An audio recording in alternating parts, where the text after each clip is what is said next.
पान मीर हिलाल हांजुरी के साथ। और आज 1 बजे जिस मुद्दा का हमने इंतखाब किया है वो इस एतबार से अहमियत का हामिल है कि जम्मू और कश्मीर सिस्मिक जोन 4 और 5 के अंदर है। और माहिरीन का मानना है कि जो भी कोई इलाका, जो भी कोई रीजन सिस्मिक जोन 4-5 के अंदर है तो वहां पर जलजले आ सकते हैं। न सिर्फ आ सकते हैं, नुकसान भी कर सकते हैं। न सिर्फ नुकसान कर सकते हैं बल्कि मरकज भी बन सकते हैं। और कल से ही हम देख रहे हैं कि जो कल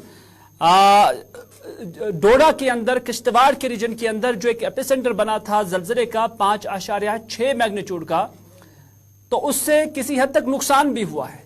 लेकिन गनीमत यह है कि जानी नुकसान नहीं हुआ है। लेकिन क्या अगर इस तरह का सिस्टम यहां पर है कि हम इस जोन के अंदर आते हैं, सिस्मिक जोन 5 और 4 के दरमियान आते हैं और यहां पर खदशात है, माहिरीन बार बार हमें इस हवाले से आगाही भी कर रहे हैं, लेकिन उसके बाद मैनेजमेंट क्या है, मैनेजमेंट किस तरह की है, जो हमारा इंफ्रास्ट्रक्चर बन रहा है क्या वो सही तरीके से बन रहा है, ताकि अगर इस तरह का कभी वाक़ा हो भी जाए, कोई भूचाल आ भी जाए, कोई जलजला हो भी जाए 5 से ज्यादा मैग्नीट्यूड का, 6 या 7 के आसपास का, तो उस सूरत में कैसे बचा जा सकता है और कम से कम नुकसान किया जा सकता है। यह आज हमारा मुद्दा है। और इस प्रोग्राम में शामिल होने के लिए आज 2 अहम मेहमान हमारे साथ इस प्रोग्राम के अंदर मौजूद रहेंगे।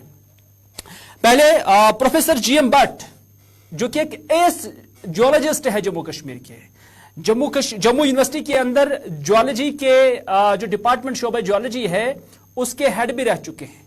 और इस तरह से उनकी खिदमात आज के इस प्रोग्राम में हम, उनकी एक्सपीरियंस आज के इस प्रोग्राम में हम हासिल कर रहे हैं। और उसके साथ साथ मुत्तहरा AW देवा, जो कि एक एनवायरमेंटलिस्ट है, उनसे भी हम उनके ख्यालात जानने की कोशिश करेंगे। और मकसद यही होगा जम्मू कश्मीर के अंदर जो जलजले हो रहे हैं इसका नुकसान और ये कितना मैटर ऑफ कंसर्न है, और अगर ये होते हैं तो फिर हमें बचाव के लिए क्या कुछ करना चाहिए। आज के मुद्दा में जो आप हिलाल हांजुरी के साथ देख रहे हैं, दोनों मेहमानों का मैं इस्तेकबाल कर रहा हूं। भट्ट साहब आपका भी इस्तेकबाल है, मुत्तहरा जी आपका भी इस्तेकबाल है। लेकिन सबसे पहले शुरुआत भट्ट साहब से। भट्ट साहब, चूंकि बहुत वक्त से हम देख रहे हैं कि जम्मू और कश्मीर एपिसेंटर है कई सारे जलजलों का, और रिसेंट में ही हमने देखा कि कल भी जलजले हुए हैं और आज मैं देख रहा हूं कि सुबह तक कई बार ये जलजले या इसके झटके महसूस किए गए हैं। चूंकि सिस्मिक जोन 4 और 5 के अंदर भी हम हैं, और हम यही कहेंगे कि जलजलों के खौफ से क्या घर बनाना छोड़ दें, हम यहां पर रह रहे हैं। लेकिन कितना मैटर ऑफ कंसर्न है, क्या वजूहात हैं कि इस तरह पे दर पे यहां पर जलजले आ रहे हैं? आपने कहा कि हम जोन सवाल करता है कि जो किश्तवाड़, डोडा और भद्रो वाला एरिया है, इंक्लूडिंग चंबा, ये जोन 4 में है। जोन 4 का मतलब है very high seismic active zone है ये। यहाँ पे अर्थक्वेक्स हिस्ट्री में आए हुए हैं, हिस्टोरिकल टाइम्स में रिकॉर्डेड हैं और आए हैं। 2013 हमें याद है भी कि 30 अप्रैल को स्टार्ट हुए थे, अगस्त तक वो चलते रहे। उसमें 2 बार 5.5 मैग्नीट्यूड के ऊपर के अर्थक्वेक 2013 में रिकॉर्ड हुए थे इसी रीजन में, और it was followed by about 128 aftershocks उस वक्त। सो ये आज उसके बाद पहली बार 2073 में कल से जो अर्थक्वेक यहाँ आया 5.4 मैग्नीट्यूड का, और इसका आफ्टर शॉक मीन और आफ्टर शॉक जो रात को 2:20 पे आया 4.3 मैग्नीट्यूड अर्थक्वेक। और आज सवेरे तक न्यूज यही है कि 13 छोटे मोटे अर्थक्वेक इस रीजन में ये हुए हैं, रिकॉर्ड हुए हैं। NCS है, national centre of seismology Delhi में, उन्होंने 4 अर्थक्वेक रात से वो रिकॉर्ड किए हैं, तो इस रीजन में आए हैं। तो ये प्रोन है अर्थक्वेक्स का। जैसे आपको मालूम है कि अर्थक्वेक्स को हम रोक नहीं सकते, नेचुरल फिनोमेना है। टेक्टोनिक एक्टिविटी यहाँ पे हिमालय की वजह से हो रही है। जो इंडियन प्लेट और यूरेशियन प्लेट है वो आपस में टकरा रहे हैं, हिमालय राइज हो रहा है। सो एक स्ट्रेस डेवलप होता है रॉक्स में। वो स्ट्रेस जब क्रिटिकल पॉइंट पे पहुंच जाता है तो रॉक्स ब्रेक हो जाती है under surface of the earth. वो डिफरेंट लेवल्स पे हो जाते हैं। जैसे इनका मैग्नीट्यूड जो 5.4 मैग्नीट्यूड का अर्थक्वेक है, इसका फोकस जो था जहाँ पे डिस्टर्बेंस इनसाइड द अर्थ हुई थी वो 10 किलोमीटर के अराउंड है। जी। और जो आफ्टर शॉक उसके बाद आए हैं उनका डेप्थ जो है 5 to 10 किलोमीटर डिफरेंट लेवल्स पे ये एडजस्टमेंट हो रही है रॉड्स की। जी। जब मेन शॉक होता है उसमें रॉड्स ब्रेक हो जाती हैं और उसके बाद फिर एडजस्टमेंट होती है जिसकी वजह से ये आफ्टर शॉक्स आती हैं। तो नेचुरल फिनोमेना है, ये कंटिन्यू होता रहा है, होता रहेगा। बट साहब क्या Unfortunately, we cannot predict earthquakes at the moment. Ji. So we have to build a resilient society ताकि हम उनको मिटिगेट कर सकें अपने एफर्ट्स की वजह से, अपने एफर्ट्स को अडॉप्ट करके।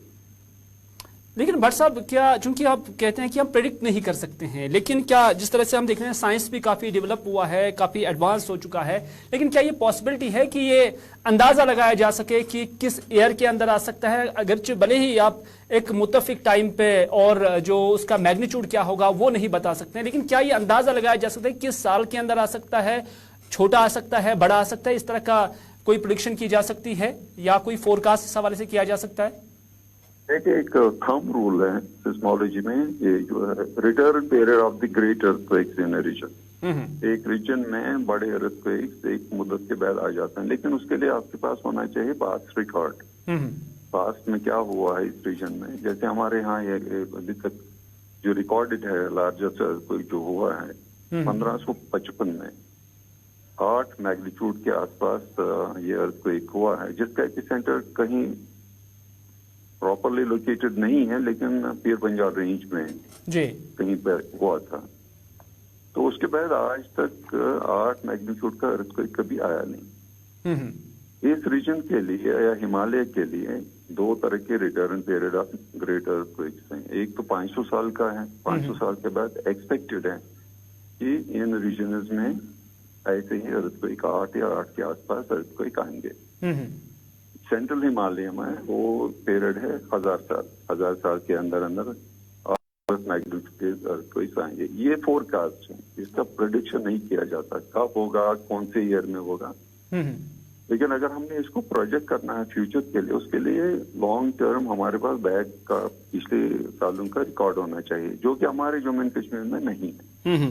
ज्यादा से ज्यादा हमारे यहाँ पे 10-15 सालों से कुछ इंस्ट्रूमेंट्स लगे हुए हैं, तो उसका हम प्रोजेक्ट नहीं कर सकते फ्यूचर के लिए। फॉरेनर्स जो यहाँ पे काम कर रहे हैं या उन्होंने काम किया है पाकिस्तान में या इंडिया में, रॉजर बिलम एक है यूएसए का सिस्मोलॉजिस्ट, वो ये कह रहा है कि इस रीजन में 8+ मैग्नीट्यूड आने के चांसेस हैं। वो कब आएगा वो मालूम नहीं।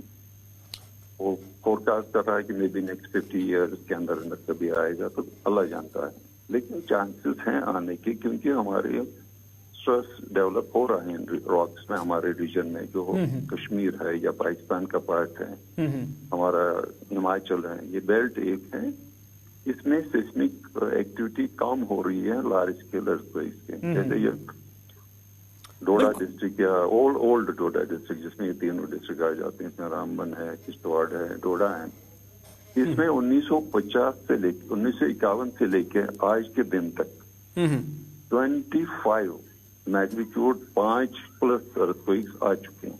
तो कंटिन्यूस प्रोसेस है, डिफरेंट टाइम्स पे 5 अर्थक्वेक +5 के अर्थक्वेक्स आए हो।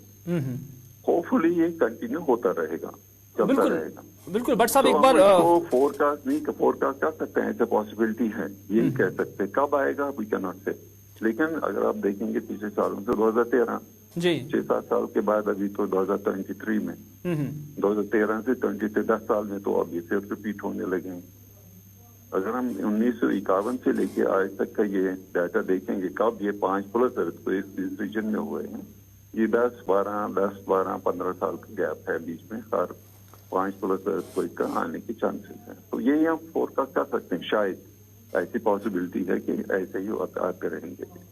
बिल्कुल बट साहब, चूंकि आपने खुद भी कहा कि 5 के आसपास ही रहा है, लेकिन एक फोरकास्ट ये भी है कि 8 तक भी आ सकता है, लेकिन हम दुआ गो है कि इस तरह की चीजें ना हो, 8 ना हो जाए, क्योंकि हम 5 में ही देख रहे हैं कि कितना नुकसान हुआ है, और खुदा ना खास्ता अगर 8 हुआ तो और कितना नुकसान हो सकता है। मुत्तहरा जी भी इस वक्त हमारे साथ हैं, जो एक एनवायरमेंटलिस्ट है और उसके साथ साथ सिस्मोलॉजी और कंस्ट्रक्शन को लेकर बहुत काम किया उन्होंने जम्मू कश्मीर के अंदर। मुत्तहरा जी, जानना चाहेंगे कि चूंकि हम इस जोन के अंदर हैं ही और इसमें कोई शक नहीं है कि किसी भी वक्त जलजला बड़ा भी आ सकता है जो खुदा ना खास्ता नुकसानदेह भी हो सकता है, लेकिन प्लानिंग फिर स्टेट की क्या है? और उसके साथ साथ जो हमारा कंस्ट्रक्शन विंग है पर्टिकुलरली, क्या हमारे मकान उस तरह के बन रहे हैं कि हम उस नुकसान को कम से कम उस वक्त कर सकते हैं, उस नुकसान को झेल सकते हैं ताकि मिनिमम डैमेज जो है वो हो सकता है? किस तरह की आपको स्टेट की प्लानिंग लग रही है और आवाम की प्लानिंग लग रही है? हिलाल साहब, पहले शुक्रिया आपका। ये मैं स्टार्ट करूं कि इंडिया में ऑलमोस्ट 58% ऑफ लैंड मास जो है वो वल्नरेबल टू अर्थक्वेक्स है, जिसमें जलजला आने का खतरा है। क्लाइमेट चेंज का असर कितना है? अब वर्ल्ड बैंक और ह्यूमन रिपोर्ट्स जो कहते हैं वो कहते हैं कि बाय 2050 200 मिलियन लोग जो इंडिया में हैं वो एक्सपोज हो जाएंगे to extreme storms and extreme earthquakes. या आप देख रहे हैं आजकल साइक्लोन जो बिपारजॉय आ रहा है, क्या तबाही मचा रहा है in the coastal areas of India. जी, श्रीनगर सिटी जो है वो जोन 5 पे है, बाकी हमारा 4 और 5 पे है। एक स्टडी और एक आई है, कलकत्ता बेस्ड साइंटिस्ट ने एक स्टडी की है कि सी वाटर वार्मिंग या वाटर वार्मिंग जो क्लाइमेट चेंज से हो रहा है वो राइज इन टेम्परेचर, वो इसका जो टेम्परेचर है वो बढ़ता है और वो टेक्टोनिक प्लेट्स को अपसेट करता है। वो फर्दर कहते हैं कि डेल्टा जो गैजेटिक डेल्टा है उसके अंदर पॉसिबली ये link to rise in temperature. जब हम डेटा को डेसिफर करते हैं तो 2001 में वर्ल्ड वाइड 157 अर्थक्वेक्स आए थे। 2015 में 1556 अर्थक्वेक्स आए हैं वर्ल्ड वाइड। और ये पीरियड वर्ल्ड वाइड, और जो ये पीरियड है ये एक्सट्रीम हीट का है जिसमें टेम्परेचर बहुत हाई रहा। और यूएन ने रिपोर्ट भी उसमें इशू किए हैं कि पब्लिश किए हैं कि 2015 वाज द वार्मेस्ट ईयर। तो इससे ये डिस्पर जब करते हैं डेटा तो इसका ये मतलब है कि climate change has a role. जी, अब आप बिल्डिंग्स की बात कर रहे हैं।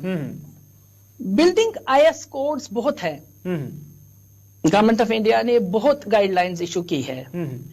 दो किस्म की गाइडलाइंस उसमें है। एक, फर्स्ट ऑफ ऑल कि एक्सट्रीम अर्थक्वेक्स में टोटल कोलैप्स ना हो जाए बिल्डिंग कोई। जो हम कंस्ट्रक्शन करेंगे, घर बनाएंगे या कोई बनाएंगे, वो टोटल कोलैप्स ना हो जाए in case of an extreme earthquake. दूसरा कि जो फ्रीक्वेंटली ऑकरिंग अर्थक्वेक्स है, जो हमारे आते रहते हैं, छोटे छोटे जलजले आते रहते हैं, स्ट्रक्चर जो हम बनाते हैं उसमें बहुत माइनर या मॉडरेट स्ट्रक्चरल डैमेज होना चाहिए। जी, ये गाइडलाइंस है। अब और एक study national institute of disaster management ने बोला कि कश्मीर हिमालय जो है वो 5.5 टू 5.9 25 अर्थक्वेक आज तक आए हैं, 25 अर्थक्वेक्स आए हैं। तो हमारा ये है कि अर्थक्वेक रेजिस्टेंट कंस्ट्रक्शंस में ISI 1993 कोड्स बनाए गए हैं, इशू किए गए हैं। अब उसका इंप्लीमेंटेशन मसला है कि हमारी स्टेट में उसका क्या कैसे करेंगे उसको। जी, ये देखिए कि हमारा सिस्टम जो है इसमें government has to take a call. जी, क्योंकि उसमें हमने एक हाई लेवल टेक्निकल कमेटी बनानी है जो ये देखेगा कि बिल्डिंग कोड तयन करेगा कि हम बिल्डिंग्स जो है या घर जो है वो कैसे बनाए। उसके बाद वो ट्रांसलेट होना चाहिए to the building permission authorities. जी, SMC है, JMC है, दूसरी बिल्डिंग परमिशन अथॉरिटीज है, उनको जाना चाहिए कि कैसे बिल्डिंग्स हम बनाएं। जी, तो इसमें हमारा टूरिज्म सेक्टर भी है, टूरिज्म हमारा इकोनॉमी उस पर डिपेंडेंट है। तो वहां पे टूरिस्ट स्पॉट्स पे आप देखिए, आप गुलमर्ग की बात कर लीजिए, आप पहलगाम की बात कर लीजिए, आप इवन जम्मू में Sanasar, Mansar and other areas की बात कर लीजिए, कंस्ट्रक्शन हमको इकोलॉजिकली फ्रेंडली बनाने हैं, उसके बगैर चारा नहीं हमारा। That should be there.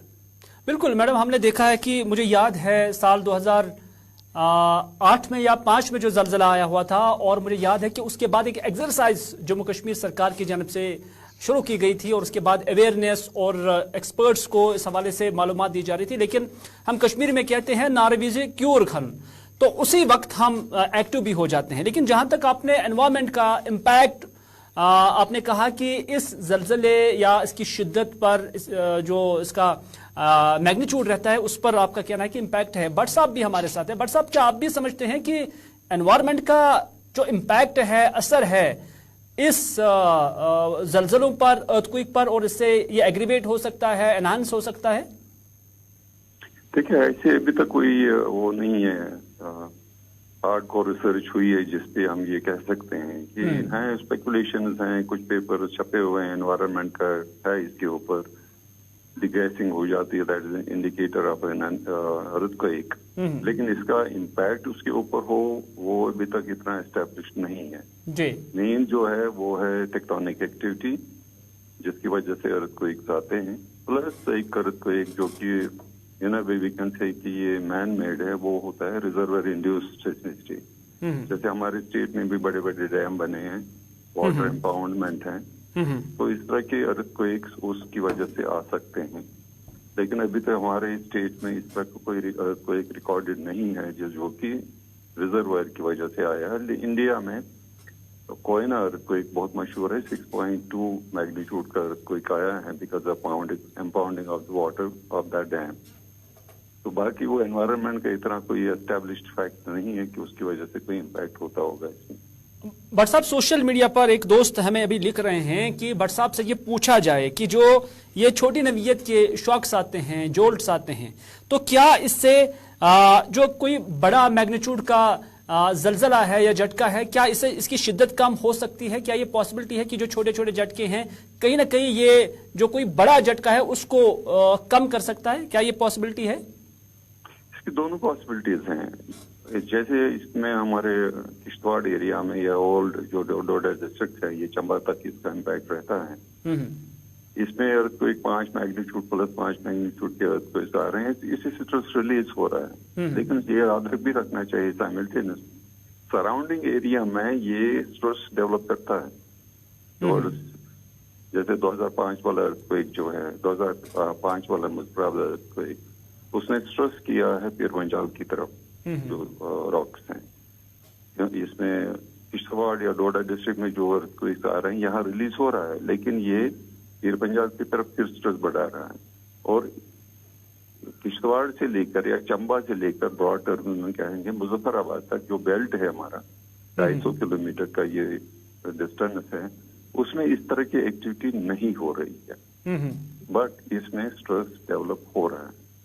तो कहीं पे ये स्ट्रेस को रिलीज कर रहा है तो वो सेफ एरिया है, लेकिन दूसरी साइड इसको बढ़ा भी रहा है जी। अगर पीर पंजाल या मुजफ्फराबाद और चंबा के बीच में कभी अर्थक्वेक आएगा, पॉसिबिलिटी बनती है आएगा, क्योंकि स्ट्रेस डेवलप हो रहा है वहां पे, स्ट्रेस रिलीज नहीं हो रहा। वो हमारा एक इश्यू है जिस पे हमें स्ट्रेस करना चाहिए, और accordingly we should plan our sustainable development plan in Jammu and Kashmir. बिल्कुल मुतारा जी, जानना चाहेंगे आपसे भी, क्योंकि इन खतरात को नज़रअंदाज नहीं किया जा सकता है, लेकिन अभी तक की प्लानिंग चाहे डिजास्टर मैनेजमेंट या स्टेट गवर्नमेंट की वैसी नहीं लग रही है कि हम इसके नुकसान से बच सके। पॉसिबिलिटी किसी भी वक्त है, जैसे कि भट्ट साहब ने भी कहा कि 8 तक भी जा सकता है, इस तरह की पॉसिबिलिटी को रूल आउट नहीं किया जा सकता है। लेकिन क्या कुछ करना चाहिए स्टेट को, एज वेल एज जो हमारा आज का जो मकान बन रहा है, जो कोई होटल बन रहा है, जो कोई बिल्डिंग बन रही है, हम देख रहे हैं कि उसमें इंजीनियरिंग का इस्तेमाल होता है, बाज़ाब्त तौर पर इंजीनियर को कंसल्ट किया जाता है। लेकिन क्या आपको लग रहा है कि वो इंजीनियर इन चीज़ों का ख्याल रखता है कि हाँ हम सिस्मिक जोन 4-5 के अंदर है और फिर हमें क्या प्रिवेंटिव मेजर्स लेने होंगे? हिलाल साहब, उसमें आपको एक सिस्टम इन प्लेस करना है। जैसे प्राइम मिनिस्टर्स रोजगार जो स्कीम है, उसमें एक बिल्डिंग कोड दिया गया है, 1:4 का सैंड और सीमेंट का रेशियो होना चाहिए, और डिफरेंट चीजें होनी चाहिए। अब क्या हमको करना है, it should translate to the ground. आपके इंजीनियर्स को जानना है, आपके मेसन्स को ट्रेनिंग करनी है। ये तो एक एक सेल हर डिपार्टमेंट में बनानी पड़ेगी। जैसे लेबर डिपार्टमेंट है, मेसन्स को ट्रेन करना है how to do it, engineers को ट्रेन करना है, क्योंकि सिविल इंजीनियर जो है वो ऑन स्पॉट होते हैं जी। उनको ये पता होना चाहिए हमको कैसे ये बिल्डिंग बनानी है। Translation on ground is very important, क्योंकि सरकार का इसमें दखल हो सकता है। सरकार का जो ह्यूमन रिसोर्स है, ह्यूमन रिसोर्स ट्रेन करना है अब नई और इमर्जिंग चीजों के लिए हमको। यहाँ पे जो क्लाइमेट चेंज के असरात है, अर्थक्वेक में है, जापान में एक टेक्नोलॉजी, जापान में उनका जानी नुकसान नहीं होता है, तो एटलीस्ट मकान बह जाता है एंड दे आर सेफ। ऐसा कुछ नहीं होता है वहां पे। जहां यहाँ पे अगर उसमें देखिए 2005 में जो जलजला आया उसमें ह्यूमन कितना नुकसान हो गया, ह्यूमन लाइव्स का।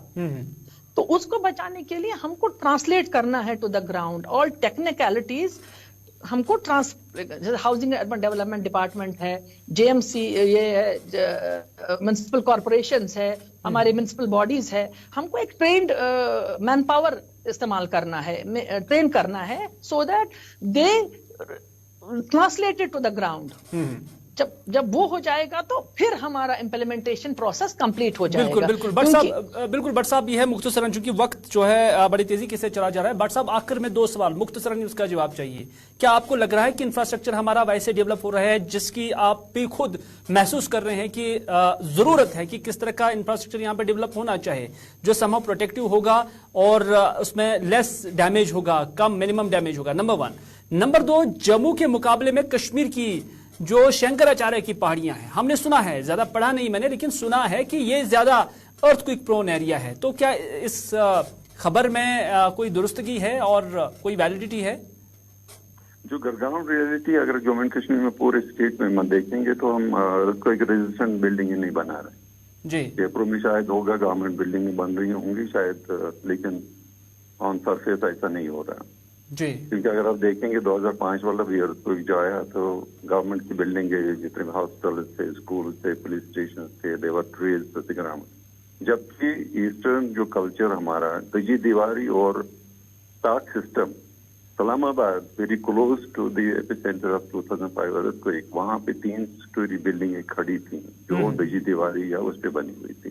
तो सरफेस पे नहीं लग रहा है कि हम बिल्डिंग कोड्स को फॉलो कर रहे हैं, हम infrastructure as per resistant buildings नहीं बना रहे हैं। नंबर 2 आपने पूछा, नेक्स्ट क्वेश्चन क्या था आपका? वो मेरा ये था कि जम्मू के ये जो डोडा, भद्रवाह, किश्तवाड़, चंबा जो आपने कहा, उसके मुकाबले में क्या डल लेक का जो एरिया है या शंकराचार्य की जो पहाड़ियां हैं, मैंने सुना है, मैंने जैसे पहले कहा पढ़ा नहीं है लेकिन सुना है कि वो भी अर्थक्वेक प्रोन है और वहां पर भी ज्यादा खतरा है। ऐसा नहीं है, ऐसा नहीं है।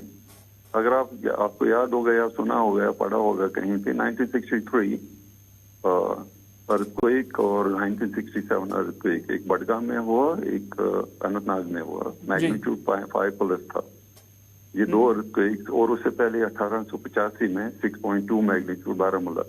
ये रिकॉर्डेड हिस्ट्री में पिछले 100 साल से पहले वाले के 100 साल के अंदर ये हुए हैं। या 1890 या 1885, 150 साल के आसपास ये 3 मेजर अर्थक्वेक कश्मीर में हुए। जम्मू में उधमपुर का 1962 6 मैग्नीट्यूड अर्थक्वेक, बाकी कुछ नहीं है। सिचुएशन डिफरेंट है, जियोलॉजिकल कंडीशन जम्मू रीजन के अलग है, कश्मीर के अलग। ये नहीं कह सकते कि यहाँ अर्थक्वेक्स आएंगे वॉल्केनिक एक्टिविटी के साथ। शंकराचार्य को इसलिए कह रहे हैं कि वो वॉल्केनिक रॉक्स हैं, लेकिन वो वॉल्केनिक रॉक 290 मिलियन ईयर्स पुरानी है। जम्मू एंड कश्मीर में पीर पंजाल रेंज और शंकराचार्य वगैरह जो वॉल्केनिक रॉक्स हैं, ये डेड वॉल्केनोज हैं, ये एक्टिव नहीं है।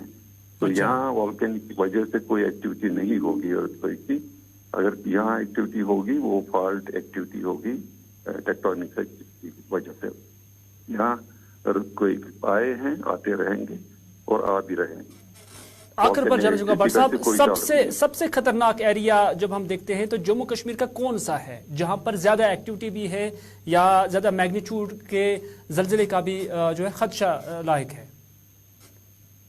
बिलम भी यही कह रहा है, तो मैं सब्सटेंशिएट कर रहा हूँ उसको चंबा एरिया, ये इसमें ये हमारा किश्तवाड़ वगैरह जो फॉल करता है उसी के साथ हम इसको जोड़ देते हैं। और पाकिस्तान का एरिया जो है मुजफ्फराबाद, उसके सराउंडिंग एरिया, वहां से लेके चंबा तक जो 250 किलोमीटर है, या हमारा जो किश्तवाड़ के आसपास या दक्षिण वगैरह जो है ना, ये इस रेंज में है, ये रॉक्स, ये 2 एरियाज हैं जो पॉसिबिलिटी है कि यहाँ पे प्रॉब्लम लग रही है हमें, क्योंकि यहाँ कोई एक्टिविटी बर्फबारी से नहीं हो रही, लेकिन स्ट्रेस डेवलप होता है। बहुत बहुत शुक्रिया जीएम भट्ट साहब, जो कि प्रोफेसर रहे हैं जम्मू यूनिवर्सिटी के अंदर और एचओडी भी रहे हैं जियोलॉजी डिपार्टमेंट के। उनके जो तासुरात हैं, उनकी जो एक्सपर्टेंस हैं, वो हमने नाज़रीन के साथ शेयर की है। मुतारा जी, आपका भी बहुत बहुत शुक्रिया। दोनों मेहमानों का बहुत बहुत शुक्रिया अपना कीमती वक्त देने के लिए। कुल मिलाकर यही बात सामने आई है कि चंबा किश्तवाड़ से लेकर उड़ी मुजफ्फराबाद, ये 2 एरियाज ऐसे हैं कि जहां पर जो है सख्त शिद्दत वाले जलजले कभी भी आ सकते हैं। और साथ ही साथ सिस्मिक जोन 4 और 5 के अंदर जम्मू कश्मीर है। और इस माहौल में आकर जो स्टेट है, जो गवर्नमेंट है, उन्हें बिल्डिंग कोड को इंप्लीमेंट कराने के लिए कितना आगे आने की जरूरत है और कितना मुतहरिक होने की जरूरत है, कितना हसास होने की जरूरत है, इन सभी बातों पर आज हमारे मोअज़्ज़ज़ मेहमानों ने रोशनी डाली है। और उम्मीद करते हैं कि शायद उतर जाए तेरे दिल में हमारी बात, क्योंकि जहां तक सरकार का ताल्लुक है, स्टेट का ताल्लुक है, जब तक न वो इनिशिएटिव लेंगे तब तक अवाम भी इससे मुकम्मल तौर पर इंप्लीमेंट नहीं कर पाएंगे। मकसद यही है कि अगर ये इस जोन के अंदर है और खदशात है कि किसी भी वक्त 5 से लेकर 8 मैग्नीट्यूड का जलजला भी आ सकता है, लेकिन उसके रेप्लिकेशंस क्या होंगे और उसके असरात क्या होंगे, उससे बचने के लिए हमें जो कुछ करना होगा, उस हवाले से जो इकदामात उठाने की जरूरत है, उस पर सरकार को भी और एक्सपर्ट्स को भी और सभी लोगों को भी सोचने की बहुत जरूरत है। आज के मुद्दा में बस इतना ही। अपने मेजबान मीर हिलाल हाजिर को दीजिए इजाजत, इस वादे के साथ कि अगर जिंदगी रही तो आपसे फिर होगी मुलाकात। तब तक के लिए खुदा हाफिज, फी अमानिल्लाह।